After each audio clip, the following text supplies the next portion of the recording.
Assalamualaikum warahmatullahi wabarakatuh. Pada kesempatan kali ini kita akan membahas mengenai pola asuh dan problematika yang dihadapi oleh seorang ibu kepada anaknya dan kepada anak panti asuhan.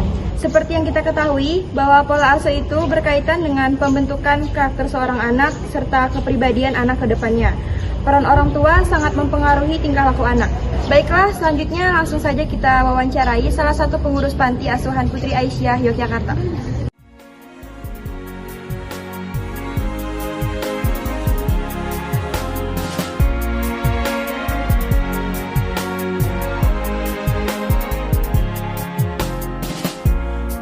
So far from you, yet to me you were always so close. Baik, di sini kita sedang berada bersama Ibu selaku pengurus panti asuhan Putri Aisyah Yogyakarta. Mohon maaf sebelumnya, apakah Ibu bisa memperkenalkan nama dan umur terlebih dahulu, Bu? Terima kasih atas kesempatannya. Nama saya Ibu Widya, saya pengurus panti asuhan Putri Aisyah. Kemudian kami di sini juga sebagai TKS, yaitu tenaga kesejahteraan sosial di panti kami yang membidangi tentang kepengasuhan anak dan beserta kegiatan-kegiatan anak-anak setiap harinya, kemudian juga membimbing anak-anak dan menerima tamu-tamu yang berkaitan dengan anak-anak pula. Itu saja yang bisa kami sampaikan. Untuk Ibu, maaf, apakah Ibu memiliki anak kandung? Iya, ada berapa, Bu? Saya mempunyai 3 anak ya. 3 anak? Iya, 3 anak. Sudah berapa tahun Ibu mendirikan panti asuhan ini? Kalau panti ini didirikan pada tahun 1921, pendirinya adalah Kiai Haji Ahmad Dahlan. Kemudian saya bekerja di sini sudah hampir 25 tahun, jadi semenjak saya masih muda sekali ya. Sampai sekarang, alhamdulillah, mungkin memang Allah sudah menempatkan saya di sini gitu. Seperti itu. Ibu, kemudian pola asuh sederhana seperti apa yang Ibu terapkan kepada anak-anak Ibu sejak masih kecil? Pola asuhnya sangat sederhana, Mbak, seperti ibu-ibu yang lain. Ketika kami dulu kan masuk, jadi belum punya anak, tapi saya sudah kerja di sini. Kemudian jadi anak itu ketika masih kecil, ketika saya kerja, saya titipkan dengan orang tua saya. Nah, karena di tempat kami kebetulan tidak ada anak kecil. Cuma keluarga saya juga keluarga besar, jadi banyak yang ngomong. Kemudian ketika saya sudah pulang ke pengasuhan, juga kembali kepada saya sampai hari-hari berikutnya seperti itu. Untuk memasuki usia sekolah, anak kami juga saya masukkan ke sekolah dalam usia 4 tahun. Ya, jadi 4 tahun itu sudah masuk TK kecil, kemudian ketika umur 6 tahun itu sudah masuk SD. Ya. Baik, kemudian apakah pola asuh tersebut Ibu terapkan juga kepada anak-anak yang ada di panti asuhan ini? Tentu saja tidak, karena di sini punya pola yaitu buku merah itu standar nasional pengasuhan anak. Jadi kita untuk memberlakukan pengasuhan anak itu ada sistemnya. Jadi tidak memberlakukan anak-anak yang di sini dengan pola asuh yang kita terapkan di rumah kita. Sangat berbeda. Di sini adalah mengacu dari standar pengasuhan anak nasional dari Kementerian Sosial Republik Indonesia. Kemudian, sejak kapan Ibu mengenalkan ilmu agama dan keterampilan membaca Al-Quran kepada anak-anak Ibu? Anak saya kandung atau? Iya, anak Ibu kandung. Ya, ketika saya masih hamil itu kan sudah saya kenalkan ya. Ketika saya sholat, mengaji itu kan secara nggak langsung itu kan sudah memperkenalkan bagaimana kita istilahnya memperkenalkan, meskipun itu bahasanya masih bahasa apa ya, saya nggak tahu. Bahasa kita istilahnya kita bismillah sambil kita mengaji. Kita mudah-mudahan anak kita yang ada di dalam kandungan juga bisa mengaji seperti itu. Apakah Ibu pernah membiarkan anak-anak di panti asuhan melakukan kesalahan tanpa menegurnya? Tidak, tentu saja. Sebelum melakukan kesalahan kita sudah punya istilahnya tata tertib Ya, tata tertib itu diharapkan kan anak-anak itu tidak, misalkan melanggar tidak terlalu jauh. Jadi sebelum mereka melanggar selalu kita ingatkan dan kita ingatkan. Seperti itu. Ya, kemudian apa saja problematika yang ibu hadapi selama mengurus anak-anak di panti asuhan ini? Banyak sekali tentu saja. Hal-hal yang sepele ada seperti kita dengan anak kita sendiri. Manakala anak itu menjelang usia remaja, apalagi di sini 50 anak dengan 50 orang tua, 50 karakter dan 50 permasalahan yang ada yang berbeda dan ada yang sama sekali jauh. Seperti itu. Jadi permasalahannya banyak sekali, dari kebiasaan mereka ketika di kampung. Maklum saja ya, anak-anak kami itu kan datangnya dari desa pelosok. Jadi ketika masuk di tempat kami itu kami masih membimbingnya pelan-pelan. Setiap hari kita telaten seperti itu ya. Yang masih kecil, masih kelas 1 SD, baru lulus TK itu saja ya, itu juga setiap hari kita dampingi, dari bangun tidur sampai mau tidur lagi kita dampingi. Pula ketika dia mencuci, training toilet, seperti itu semuanya kita dampingi. Yang besar juga kita dampingi karena pola pembelajaran mereka di kampung dengan di sini sangat berbeda. Tapi alhamdulillah meskipun banyak sekali kendalanya, toh bisa selesai, istilahnya itu mencapai tujuan, seperti itu. Gitu. Ya. Kemudian menurut ibu faktor apa saja yang bisa merubah pola pikir anak?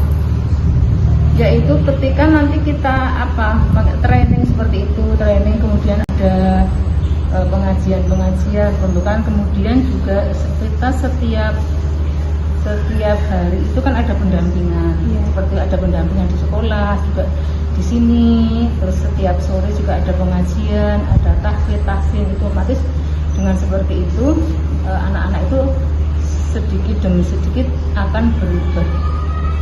Jadi mungkin yang kebiasaan kemarin yang di kampung kurang baik, namanya juga di kampung kan kebanyakan anak-anak itu kurang sopan ya, tapi pelan-pelan kita kasih tahu seperti itu. Bagaimana kalau tata caranya hidup di panti, saling menghargai, saling menghormati, yang muda sayang kepada yang tua, menghormati, seperti itu.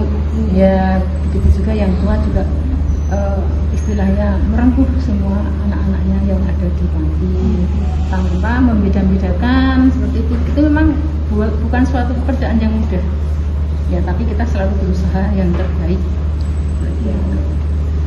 Kemudian menurut ibu seberapa besar pola asuh orang tua atau wali panti asuhan Aisyah serta pola asuh orang tua dalam pendidikan menurut Islam pada anak usia dini yang memiliki perilaku agresif? Kalau kami tidak punya anak usia dini ya. Jadi hanya anak-anak usia sekolah. Ya, jadi anak-anak usia sekolah itu kan sudah masuk SD. Kalau yang usia dini itu kan sebelum SD. Iya kan, ini itu kan sebelum SD. Iya kan, jadi mereka sedikit banyak sudah punya fondasi dari kampungnya meskipun masih sangat minim. Nah di sini tuh kita bekali dengan berbagai macam keagamaan, seperti yang tadi saya sebutkan, ada madin, kemudian ada tahsin, belajar berbicara bahasa Arab, berpidato di depan, supaya anak itu ketika menghadapi orang banyak dia nggak grogi, tetap bisa berbicara dengan baik. Jadi kita memang tidak ada konsep untuk anak itu ya usia dini seperti itu, belum, karena kita perizinannya juga belum keluar. Memang untuk pengembangan program itu adalah panti bayi, pengasuhan panti bayi dan adopsi, tapi sampai sekarang izinnya belum keluar, jadi kami tidak menyelenggarakan yang bayi sampai dengan itu, jadi masih dalam kategori anak sekolah, anak usia sekolah.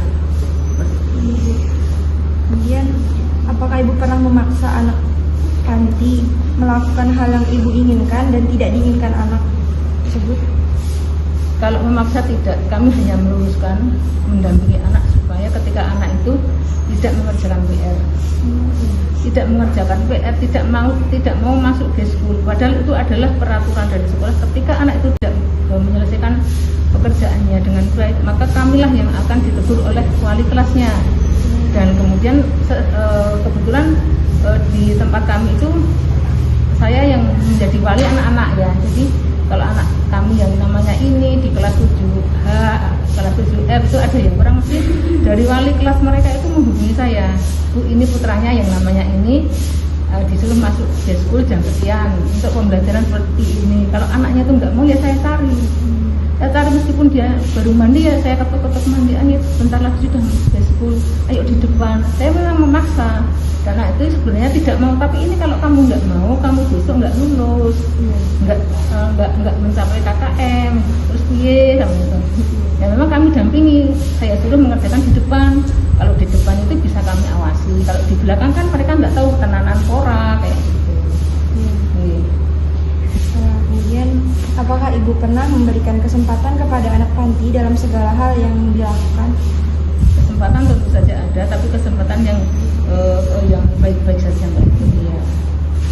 Terakhir ya Bu, apakah Ibu pernah memberikan hukuman secara fisik kepada anak-anak panti? Tidak, tentu saja, karena ada SNPA tadi Mbak. Oh iya. Ya, kita terkait di situ. Jadi sebelum ada SNPA kita juga tidak seperti itu. Anak itu apabila melanggar suatu peraturan akan kita berikan sanksi, tapi sanksi itu atas kesepakatan bersama.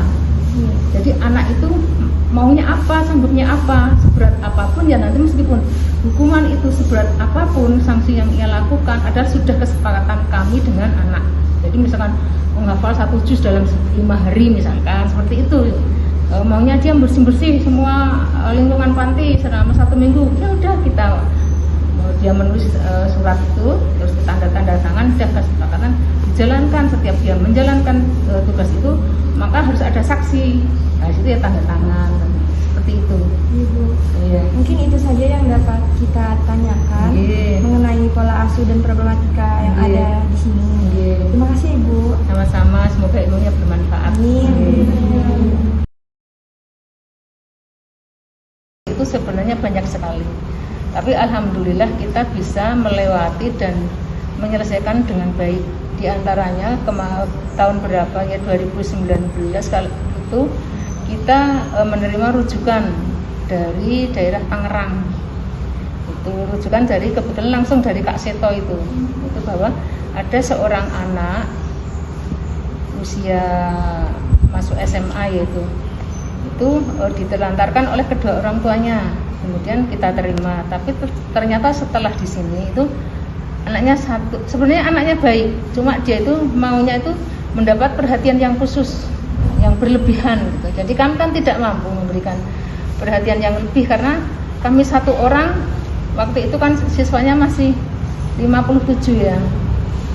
1 orang kemudian harus memperhatikan 57 anak. Yang anak kita sendiri aja belum tentu ya. Anak saya itu di rumah aja sering saya tinggal, tapi alhamdulillah kan semua Allah yang menjaganya. Satu, ketika itu terjadi, kemudian dia protesnya itu seperti apa? Suka disilat-silat ini itu seperti itu. Terus nanti itu terus suka keluar. Nah itu anak baru kami juga pusing. Aduh, gimana seperti ini? Terus ketika disilat itu kita bawa ke puskesmas itu sudah dijahit 4 tuh ya, dipergelang itu 4.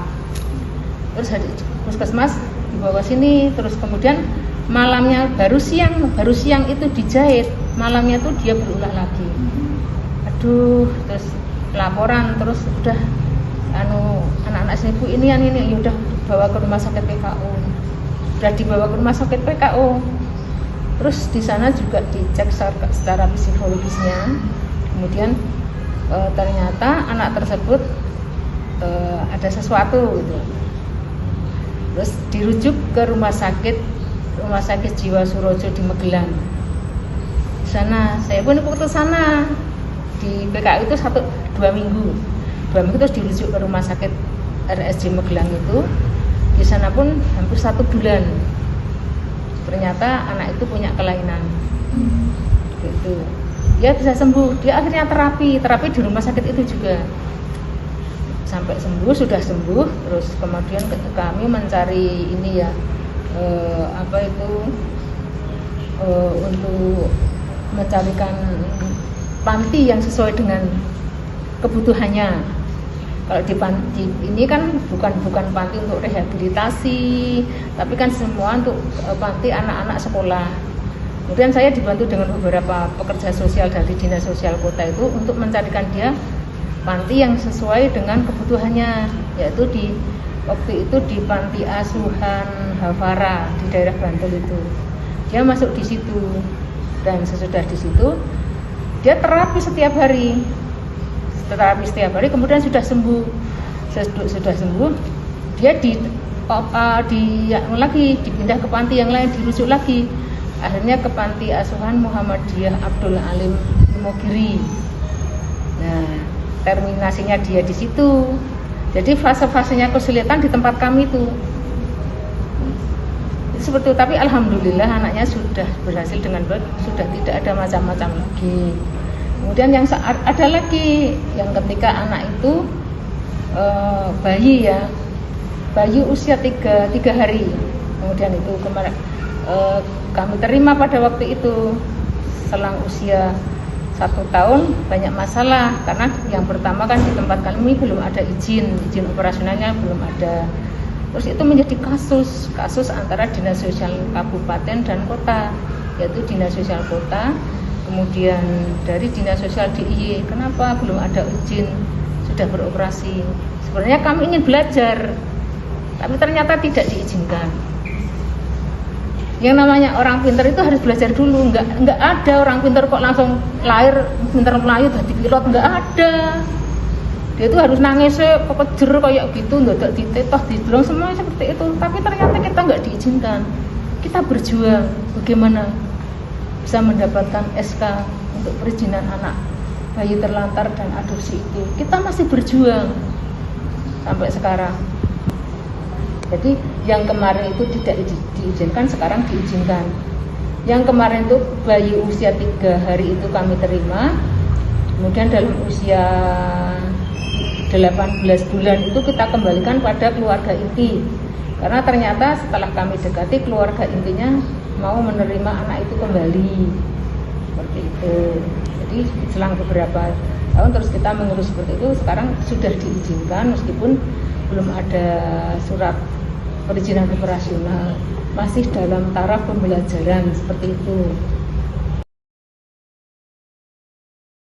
Penerimaan anak asuh di tempat kami adalah bertepatan dengan tahun ajaran baru atau mendapat rujukan dari dinas sosial setempat atau dari pimpinan cabang Muhammadiyah Aisyah dari luar daerah. Itu bisa kami lakukan karena kami sudah bekerjasama dengan berbagai SD, SMP, SMK Muhammadiyah di sekitar kota kami, ya.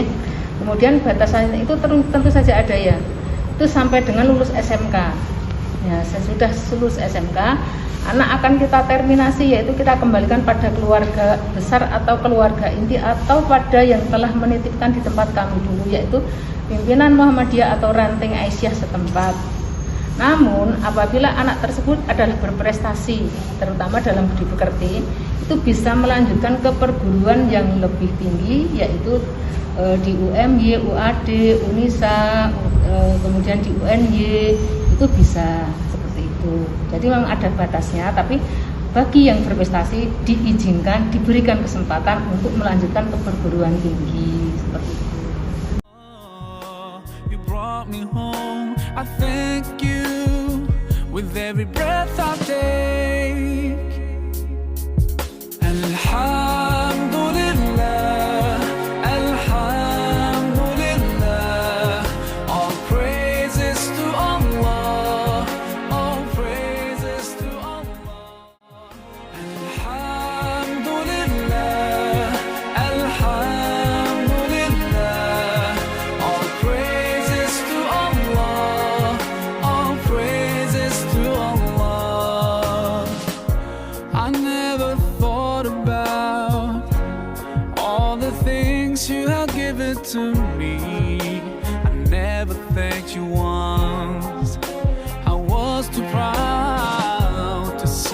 truth and prostrate to you.